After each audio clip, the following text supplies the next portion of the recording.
Hi, John. Hello, Harriet. How are you doing? I'm okay. How are you? Um, I'm good, thank you. It's been a busy You day, didn't but sound sure. not 100% sure. But I'm looking forward to this. It should be a really good session. So, thank you very much for your support and for the team for inviting me. That's all right. Can Right. you hear So, me okay and everything? yeah, I can. I can. I'm just pulling up the presentation. Yeah, you're sharing slides, yeah? I'm sharing slides, and providing some loose tech support because I'll be Yeah. sharing slides. So, Yeah. are you all right to manage the chat? I'm fine to manage the chat. Okay, I'm not going to say a huge amount at the beginning because I've looked at the slides and can see that there's quite a lot for that, but I'll give a 30-second intro or something. Yeah. The session this morning, the beginning session ran over, which gave the second presenters less time. So My boss is Emily is in that literally through that wall. she was on the Yeah, main stage. yeah, and then she did a session as well. I think Okay, yeah, the the work one. okay. I was in the one around Universal Care Plan, Okay. which was ace. Why Oh, are was we it only good? doing that in London? um, Hello, Isobel. Hello. Are you having a good day? Yeah, are you having a good day? If far so good. It's time. I just waited for people to arrive. Yeah, that's fine. I'll leave the slides down just while people come in, and then I'll pull them up when you say you're ready, John. Is that all right? Yeah, I mean, from this morning, did it take a few minutes for people to come in? Yeah. Okay, I'll just say to people, we're gonna give it a couple of minutes before we kick off. Yeah. I'd only give it two though, maybe, because otherwise Yeah. we won't have time. But yeah, do.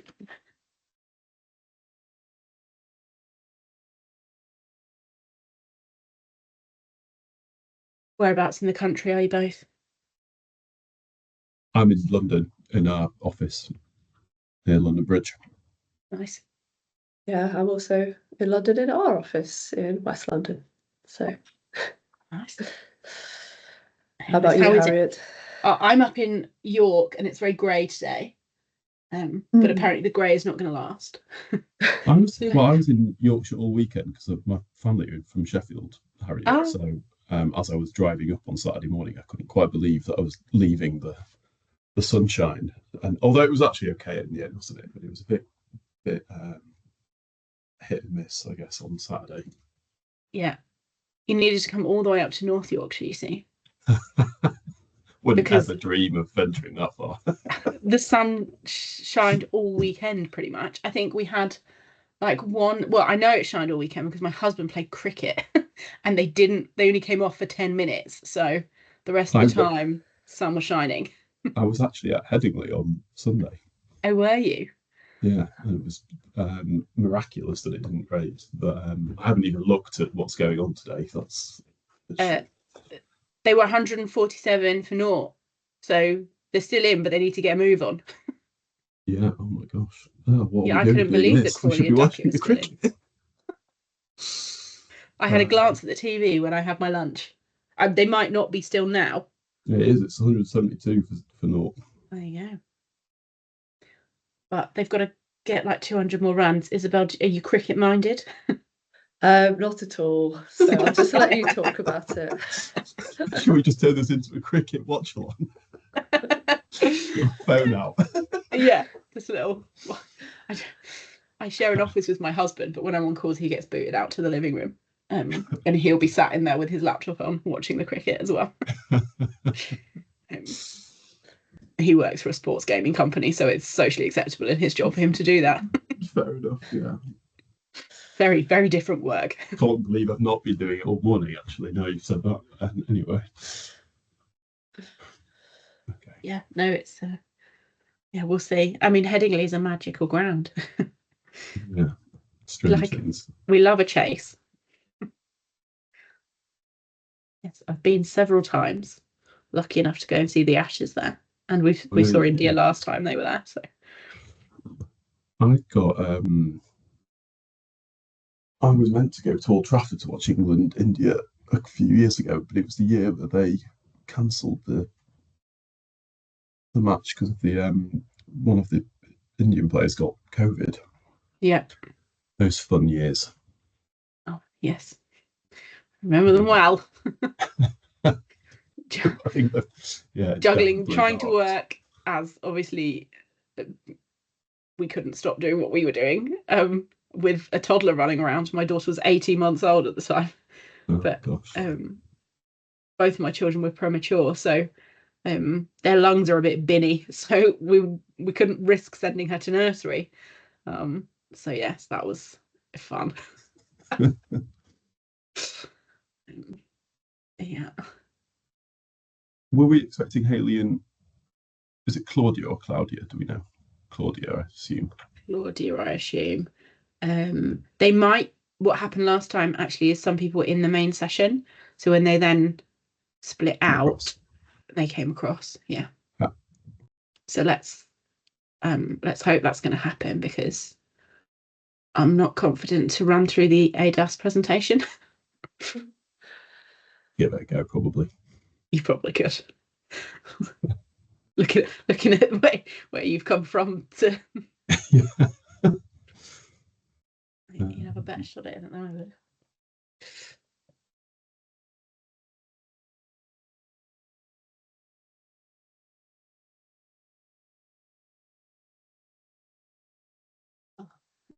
Isobel, for your presentation, have you got slides that just come up all in one go, or have you got slides that you have to click to get things to appear?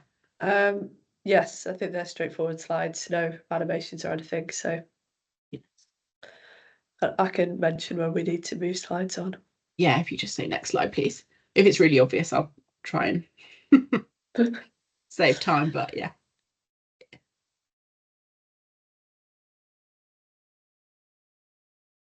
We expect people at half past. I was only actually given the time for the beginning of this slot. Let me look in. Bear with me. I'll have a look. Yeah, I've got the agenda as well. No, we had 2:25. So we're going to have some fun time management to juggle then. Yeah, Isabella might have to. Well, let's see what time people join us, but we might need you and the other guys to knock a couple of minutes off. I mean, mine is only I'll be 15 minutes to begin with, so okay. There's already 5 minutes, but I can make it shorter if I need. Yeah. So they were running 10 minutes behind, weren't they, even for the first session this morning? So don't know how behind they are now. I should message actually. I'll message Steve and see.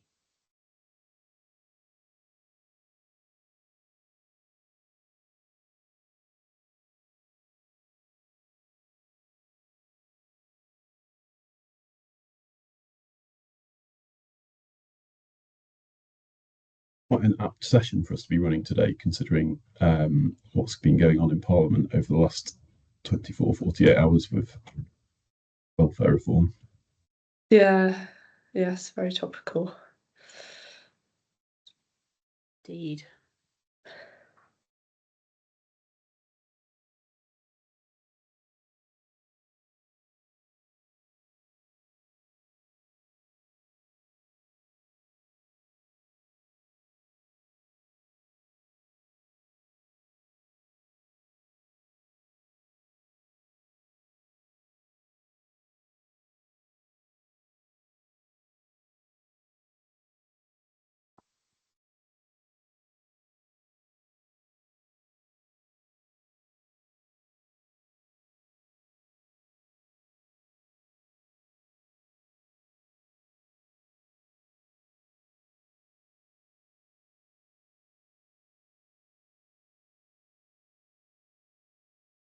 Rachel.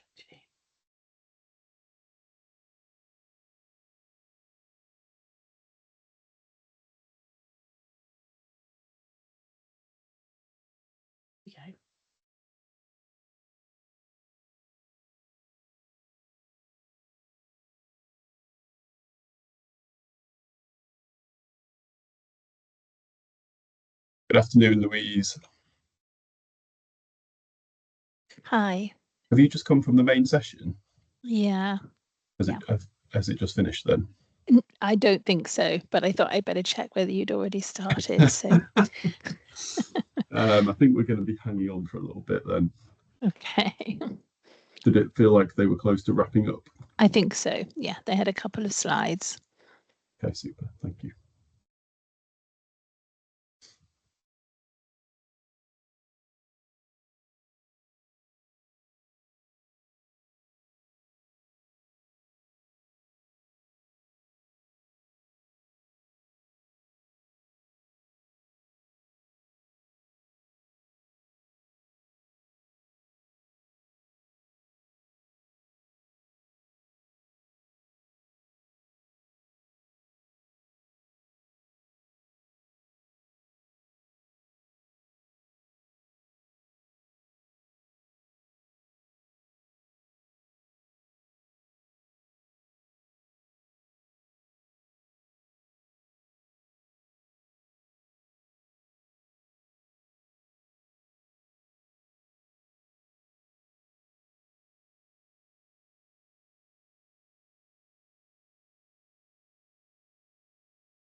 About 10 minutes behind now, aren't we? Yeah. Mm. I've lost you all. I'll keep it very short at the beginning, Harriet. I assume the housekeeping is very similar to what other people had in the morning session. It'll be exactly the same as this morning. Yeah. So yeah, when- so that If we get loads of noise in the background, I suggest we click mute all on people. I'll just make sure that I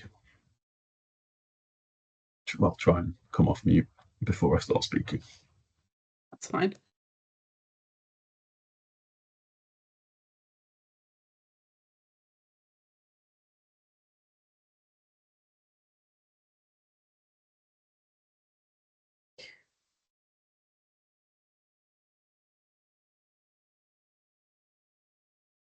Let's see if I actually have the link to the whole room thing.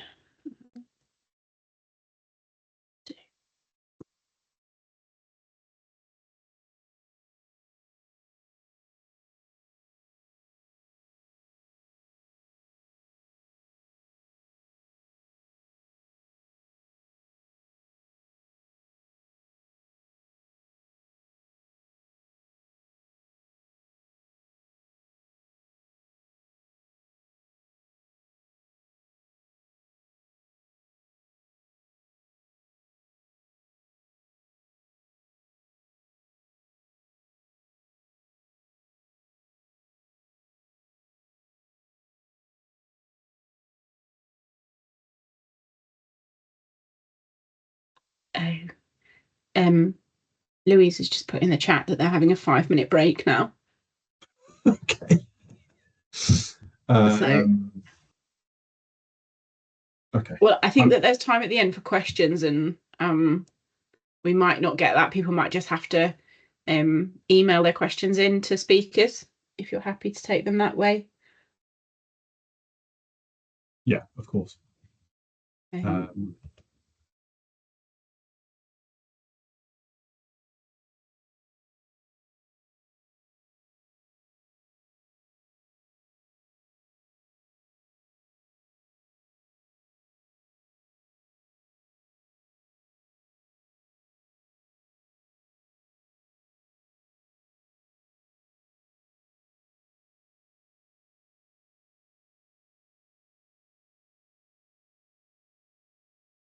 Thanks for joining, Kelly. We're just giving it a few minutes because we understand there's been a few delays in the main room.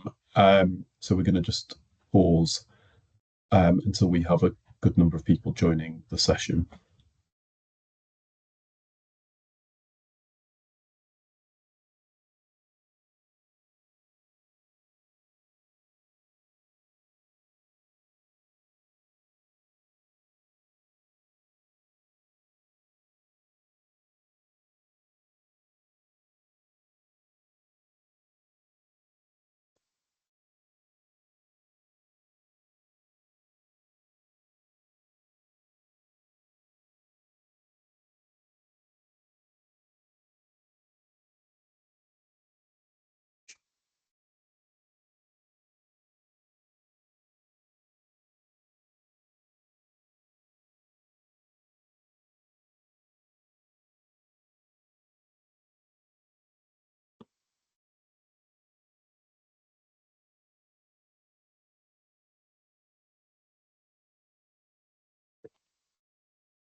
Has anyone sent you a message at all or anything, Harriet? No, I'm trying Yeah. everyone. Try and establish whether or not we can overrun a little bit. Yeah. Or if we've got to keep to time.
They should start to come in soon.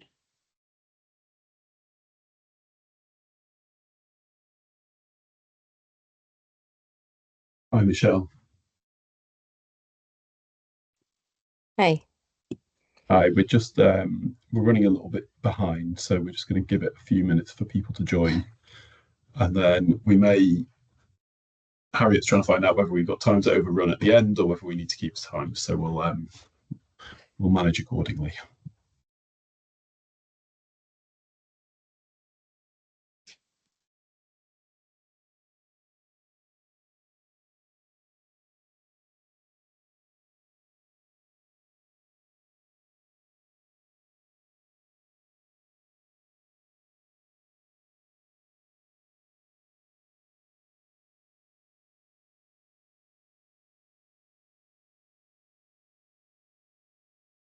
It feels like we're getting a few more people through, Harriet. Yeah. I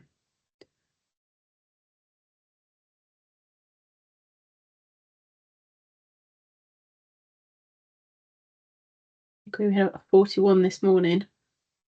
So let's see. Okay. I would expect a few more still yet. Yeah. Thank you to those who've just joined. We're just going to wait a couple of minutes to see if more people join us after the delays in the main session, but we'll hopefully get started shortly.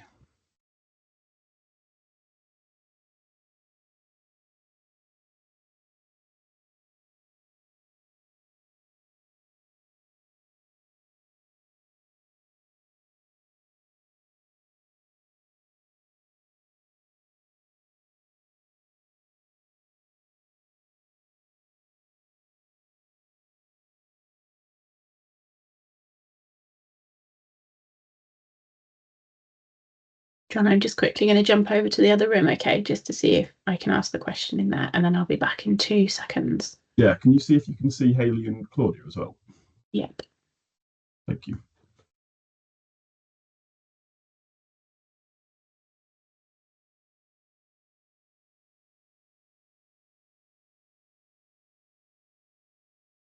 Hi, thanks to those who've just joined. We think there's just been a bit of a delay in the main meeting session, so we're just going to wait for a couple of minutes to ensure that everyone who wanted to join the session has the time to do so. So yeah, if you wouldn't mind just bearing with us for a couple of minutes, we'll hopefully get started soon.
Hi, Amanda. Thanks for the question. We are just waiting.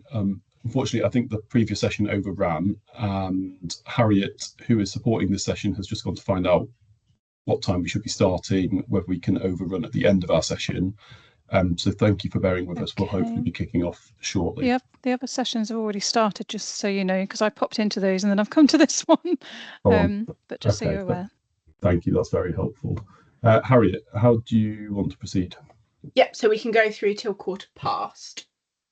Okay, we can go through to 1:15. So shall I bring the slides up and shall we get going? Have we got I couldn't see the presenters in the other room either. Hayley and Claudia with us?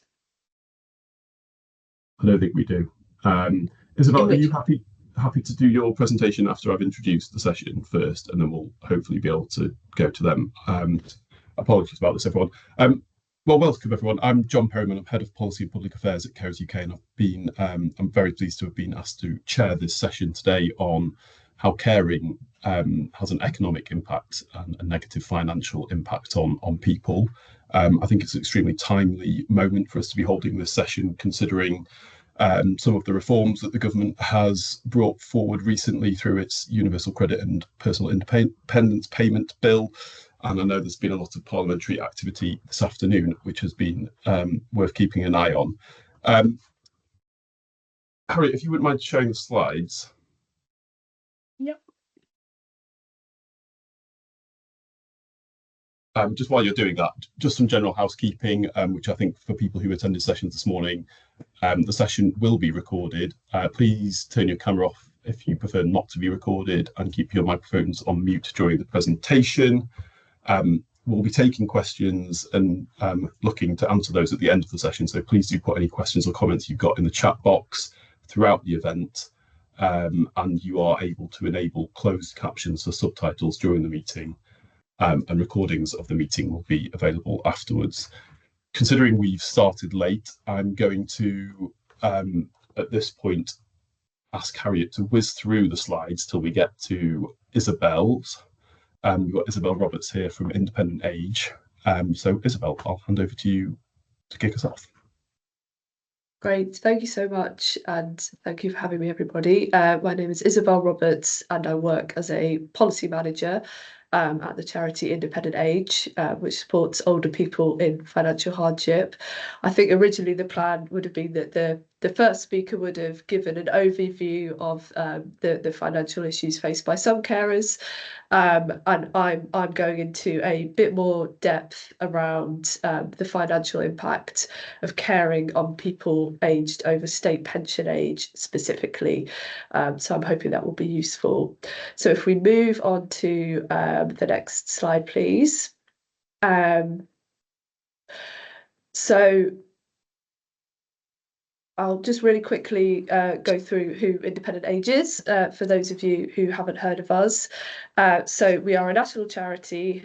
We provide free information and advice services to older people experiencing financial hardship.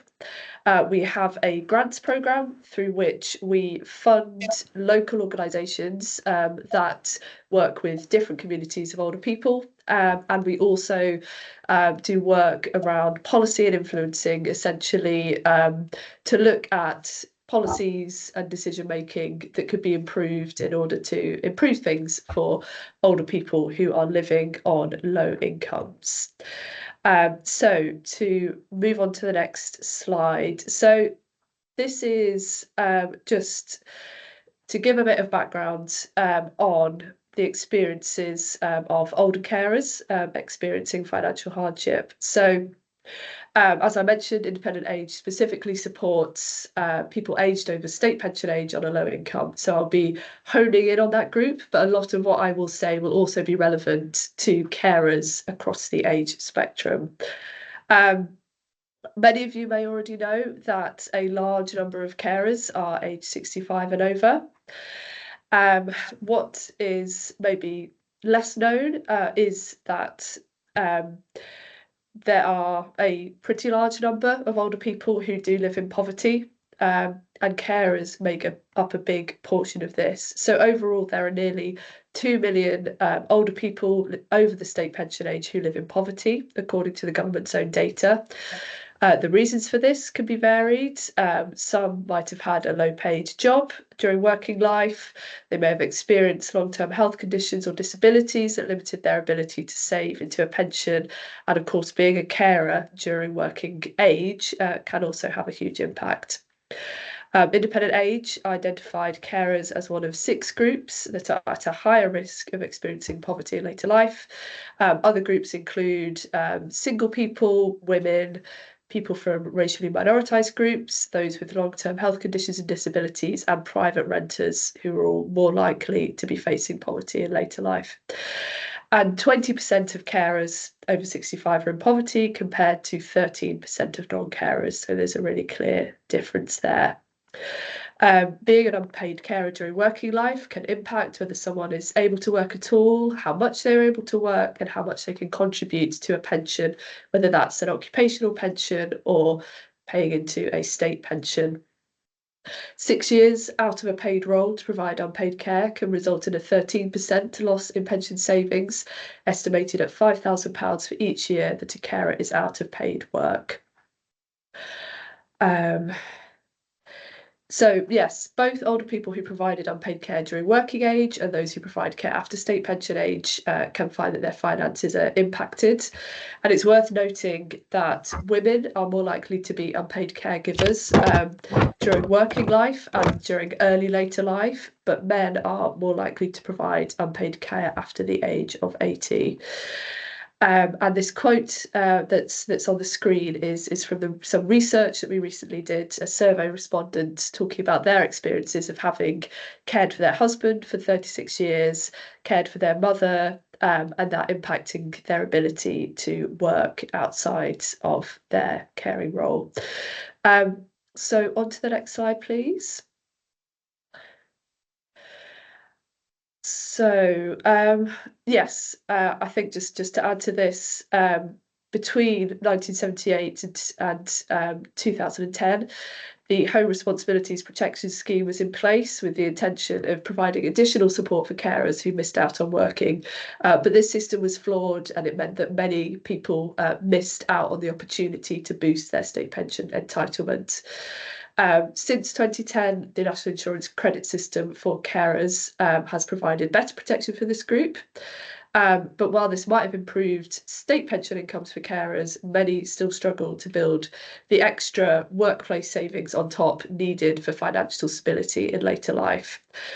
Where carers aged over state pension age are able to access financial support, which is often made more difficult by the confusing social security system, the amount they receive may not be enough, as some unpaid carers hold some or all of the costs of formal care, which can be a really significant financial pressure. And this quote from Eileen, again from our research, is typical for many of the people that we hear from and support.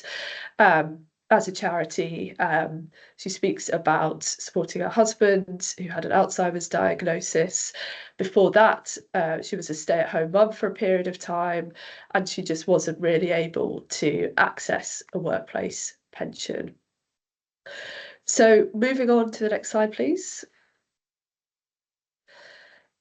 So, as I mentioned before, one of the things that Independent Age does is try to look at the solutions that might be out there, things that the government could do to make things better for older people on a low income, and including those who are carers.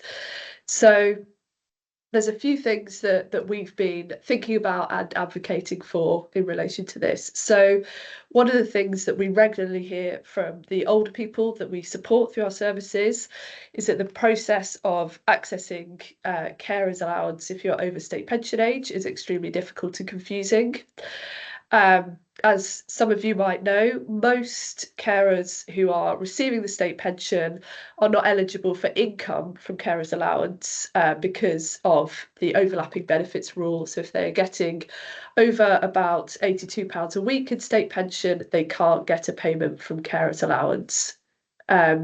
However, some older carers are still entitled to financial support via carers allowance. So older carers who are already receiving pension credit can get an uplift to their pension credit, or if they are slightly outside of eligibility for pension credit, they can become eligible for pension credit for the first time because they are a carer. But in order to do this, an older carer must apply for carers allowance to then receive an underlying entitlement to carers allowance that gives them this uplift to their pension credit. The problem is that we come across is that this process can be extremely confusing for applicants to understand. One of our advisors who works with older people to help access their entitlements told us there must be so many people that don't understand it and will just leave it because they don't understand how it works. We also don't think it's very clearly communicated on the DWP's website, the impact of applying for the underlying entitlement. And we think that there could be more done to make it easier for older carers who are on a low income to access this additional support. So what we think should happen is that the UK government should eliminate the need for older people to apply for underlying entitlement to carers allowance to receive the carers addition to pension credit. Instead, eligibility for carers addition could be determined during the pension credit application process. So you don't have to fill in two different applications. You just go to the pension credit one, say, I'm a carer, I'm doing this, and then it's just one application. And in the meantime, we think that the DWP should look into simplifying communications around carers allowance and carers addition, and that online information should be reviewed to make sure that it's making it clear enough what people should be doing to get this extra support. Then slightly more widely than this, we have a policy recommendation. So from our research and from the experience of our advisors, we know that the state pension system at the moment does not support all older people to access an adequate income, and that is one that enables them to live with dignity, choice and purpose. As mentioned before, unpaid carers are one of several groups who are especially likely to be in financial hardship after state pension age. What we would like to see is the UK government committing to undertaking a cross-party review to agree what an adequate income in later life should be. And this review should consider a number of things, what the role of the state pension and the social security system should be in alleviating poverty in later life. We think they should take an intersectional approach, considering the issues faced by and the income needs of different groups, including older unpaid carers. They should consider things like the particular inflationary pressures that the poorest pensioner households face and the future interactions between the state pension and the tax system. And most crucially, they should look at including policy change that can support older people who are living on a low income now. It's not just a problem for future pensioners. Okay, so moving on to the next slide, if we may. Thank you. So in terms of what can you do on the back of all of this evidence and discussion, so I know there might be people in the room who kind of come from different sorts of organisations and have different sorts of roles. But I think a key thing that I'd like to get across is try to keep an open mind about an older person's financial security.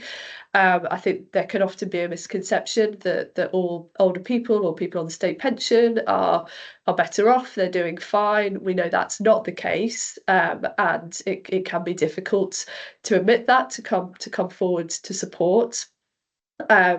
Where appropriate, try to signpost to resources, have proactive conversations with older people that you might be supporting or working with to find out what their situation is.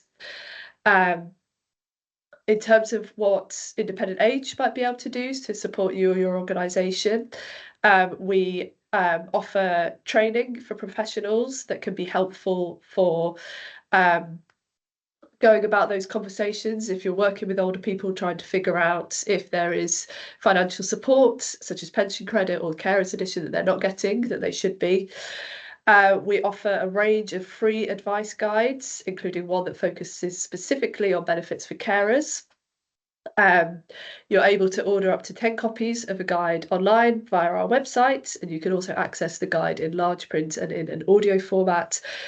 We also have a second, more general guide for carers, which outlines your rights as a carer and how you can receive practical and financial support. We have an email address, which I think will be on the final slide in a couple of minutes, which is where if you want to get more than 10 copies, you can make a bulk order. And our guides also cover more general topics, including other entitlements, such as pension credit, housing benefits, and kind of guides for dealing with cost of living pressures. Our helpline is also available between Monday and Friday from 8:30 to 5:30, where callers can receive information on the support that's available to them and can be booked in for an appointment with our specialist advisor who provides impartial, free advice. And we're happy for organisations to signpost to us if they work with people who could benefit from that kind of support. And then the final thing that you can do is if you are interested in these issues and want to help make the change, you can sign up to be in our campaigns network in order to hold the government to account and advocate for change. So I think, yeah, moving on to the last slide, that was all I was going to cover over today, and hopefully that gives a bit of time for conversation as well. But thank you so much, and I hope that's been really helpful. Thank you very much, Isobel. It was really fascinating and some really useful stuff in there. So, Harriet, can I just ask you to just confirm whether or not we have got our speakers from ADASS on the call? Oh, bear with me, I'm just having a look.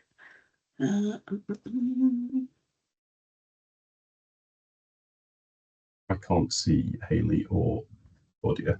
I can't see Hayley or Claudia either. I have been periodically checking.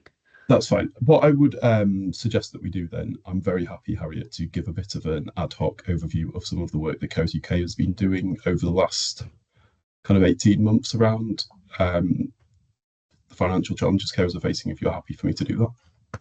Yeah, I think that's fine. And then we could have a bit of a discussion. Yeah, super. So apologies about this, everyone. We've had a bit of a change of agenda, but you hope for people who weren't here at the beginning of the session, I'm John Perryman. I'm Head of Policy and Public Affairs at Carers UK.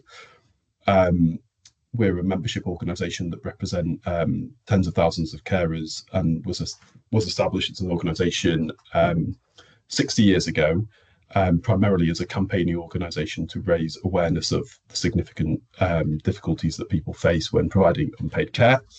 One of the key issues that we've always campaigned on is the financial hardship that many people face as a direct result of the care that they provide. Many people have to leave the workplace to in order to be able to provide the care that they don't that people don't receive from formal adult social care systems, which obviously has a huge impact on both family incomes but also carers' incomes individually. There are also, as people will be aware, very significant additional costs associated with disability and with caring, which people have to face. So I think the best thing for me to do is to share some of the key findings from our State of Caring survey that we released in October last year. We did a specific standalone report on the impact that unpaid caring was having on finances, and that report found that carers are finding it increasingly difficult to afford day-to-day living costs, with particular worries and anxieties around how that's affecting their mental health and well-being. As Isobel said, carers allowance is one of the lowest benefits of its kind, and people who are in receipt of that benefit were particularly struggling to make ends meet. Many were having to make extremely difficult choices. For example, carers shared with us about how they were having to reduce meal sizes or skip meals, cut back on social connections, which, as people will be aware, provide a really vital lifeline in helping people to balance their caring responsibilities with their own well-being. So some of those key findings were 61% of carers who responded to the survey were worried about living costs and managing it in the future. Over a third said they didn't feel confident they would be able to manage financially over the next year. A quarter were struggling to make ends meet, and 28% were cutting back on essentials like food and heating, so those really tough choices that I talked about. Over a quarter said they'd have to use credit cards, 22% said they'd use their overdraft, and a significant proportion, around 1 in 7, said that they were in debt because of their caring responsibilities.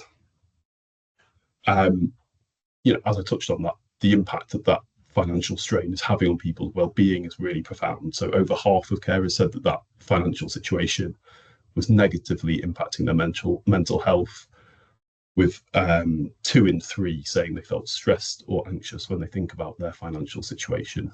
So that was kind of what carers were telling us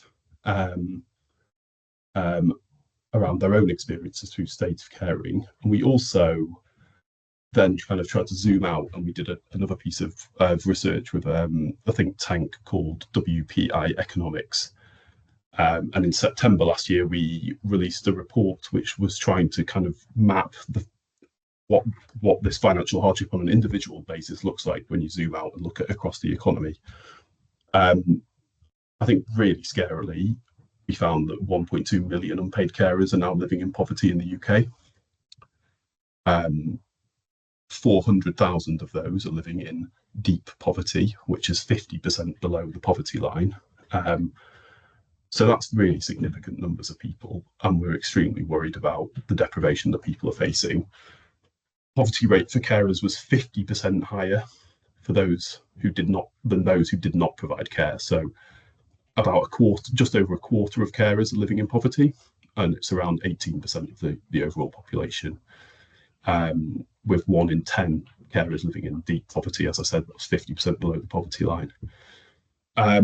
We thought there were some really clear drivers of predictors of poverty for carers. So, as I said at the top, an inability to participate in paid work, people who are having to provide particularly substantial hours of care each week, and those receiving income related benefits were the strongest predictors of poverty amongst carers.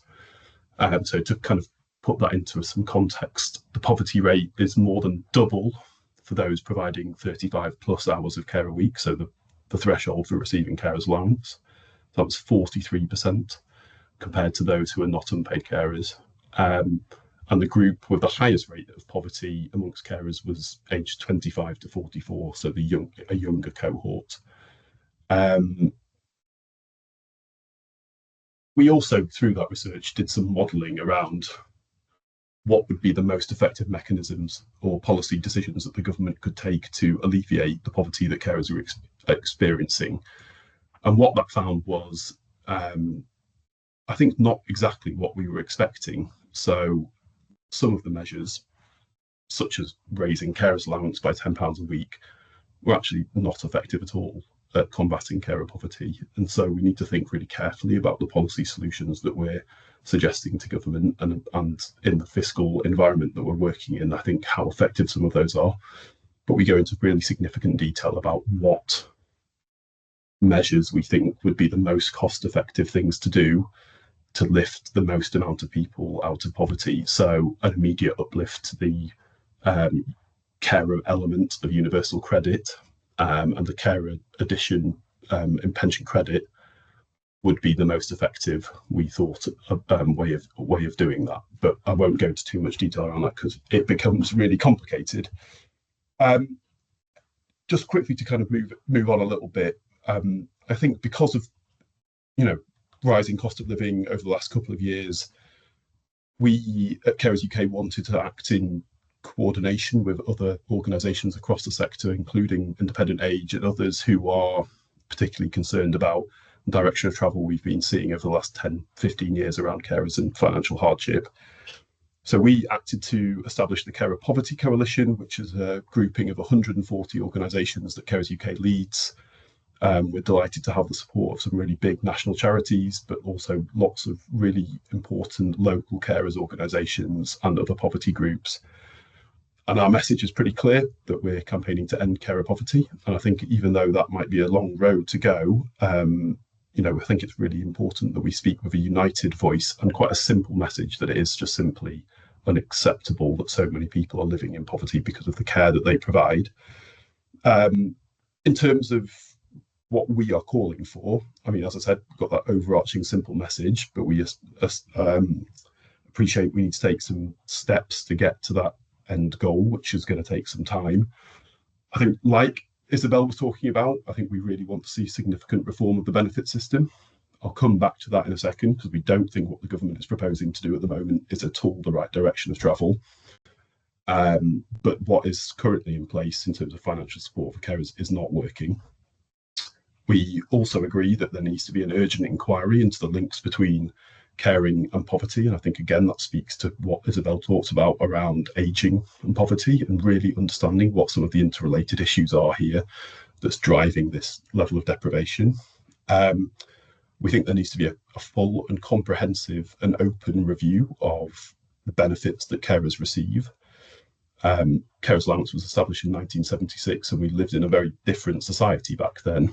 And I think we need to think what's right and what's fit for purpose in the 21st century, when we've got,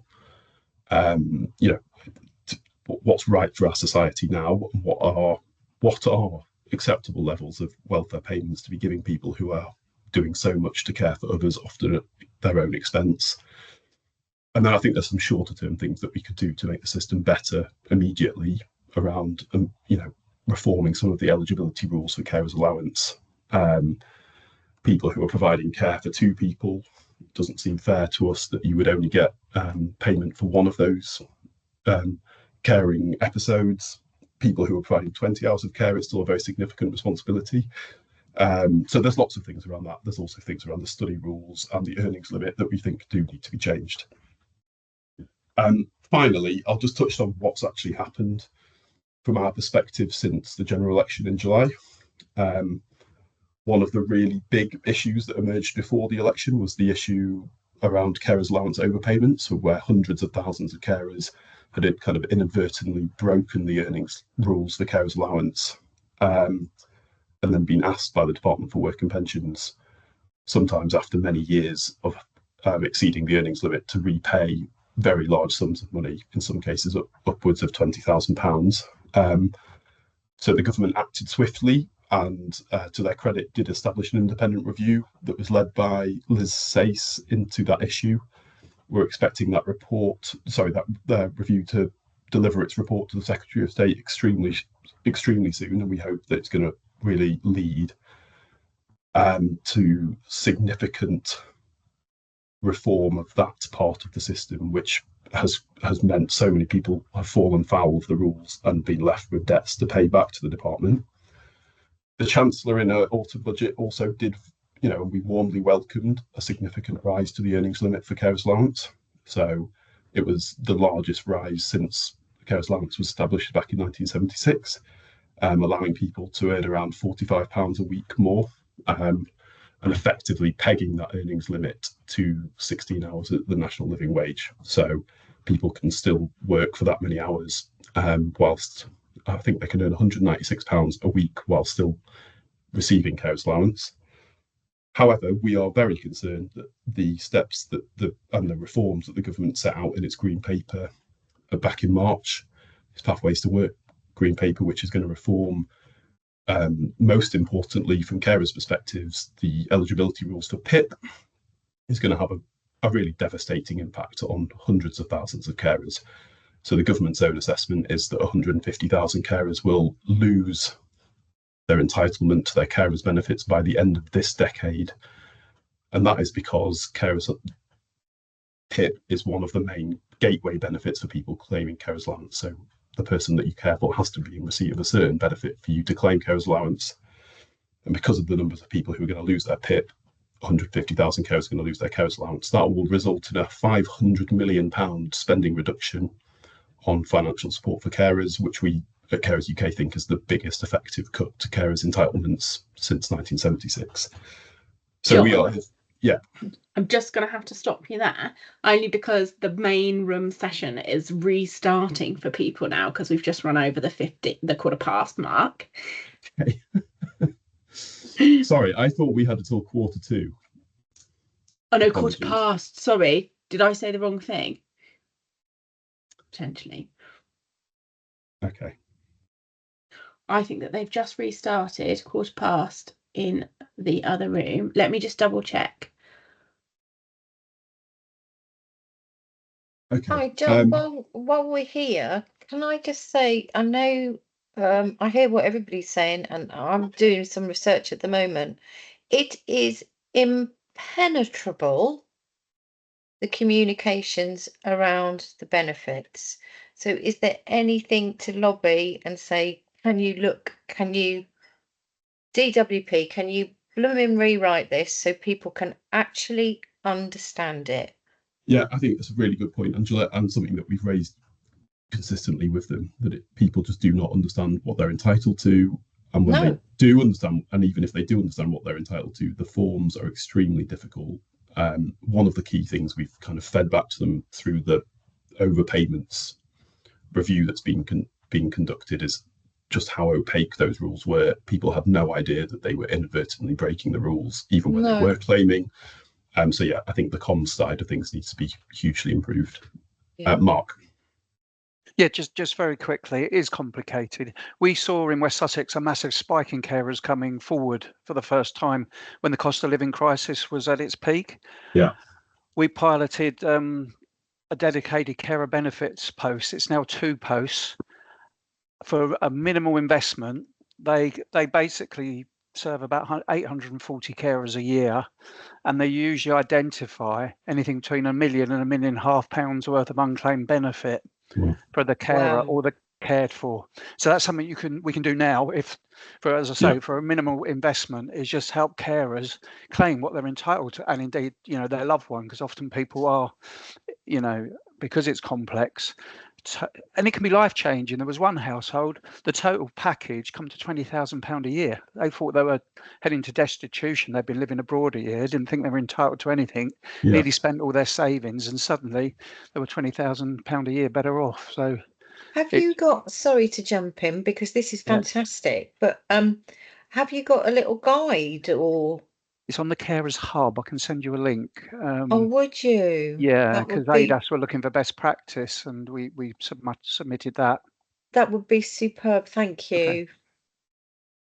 So, Anyway, so the session in the main room is restarting. Okay. Thank you very much for joining us, everyone. I'm sorry that was slightly chaotic. I hope you got some value out of it anyway. Yeah, enjoy the rest of your afternoon. Yeah, thank you. Thanks, John. Thanks, everybody. Thank you very much.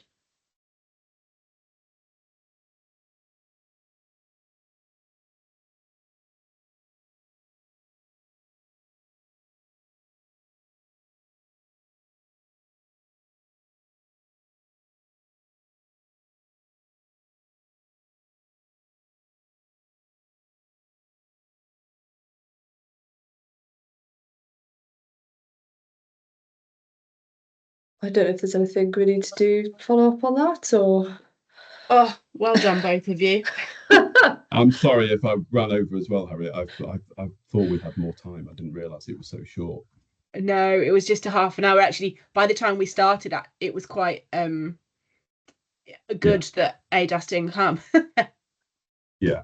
I mean, I was slightly confused. I think the agenda had different finishing times on it because I had in my head that it was 25 past, which also was not an option. But yeah, I feel like we finished 10 minutes earlier than we actually were originally given, which is bizarre. I'm a bit confused about. But no, I think you did a good job, John, of improvising. You did towards the end. Well, sorry, I thought I had loads of time to fill before we got to questions, which is why I went into lots of detail, which I knew was probably quite a lot for people. But no, it was really useful. I think people found it helpful, and I think the two perspectives from yourself, Isobel, and then you, John, actually gelled together really well into one session. So I think that worked. Yeah, Steve put in the chat at the beginning, come back by 1:15. Okay. Which is in the past, yes. That's fine. I think that it was still good. Are you happy for us to share your slides, Isobel, after the? Yeah, that's the thing I was going to say, because it's got all of the contact information at the end, so that's probably the easiest thing rather than sharing my email with people. Perfect. Yeah. Sorry, I totally didn't see anything that went in the chat either. Okay. I think it's absolutely fine. I'm just going to stop recording. Oh, I can't. I think the record is set to pre-record, so they'll get all of our chat afterwards as well. It's fine. Okay. I'm sure they can edit it slightly. Well, it's going to be a very long wait for us at the beginning talking about the cricket otherwise. That's all right. Okay, fine. Yeah, no, they're definitely in the main session doing the main room session now. So if you guys want to jump back on that main room session, I'm really sorry, Harriet. I've got to actually go. I've got another meeting at past that I've got to take, unfortunately. Absolutely fine. Well, thank you very much for your time today. No, pleasure. And nice to meet you both. Winging it with us. Thank Bye-bye. you. Thank you, Isobel. Bye. Thank you for your session.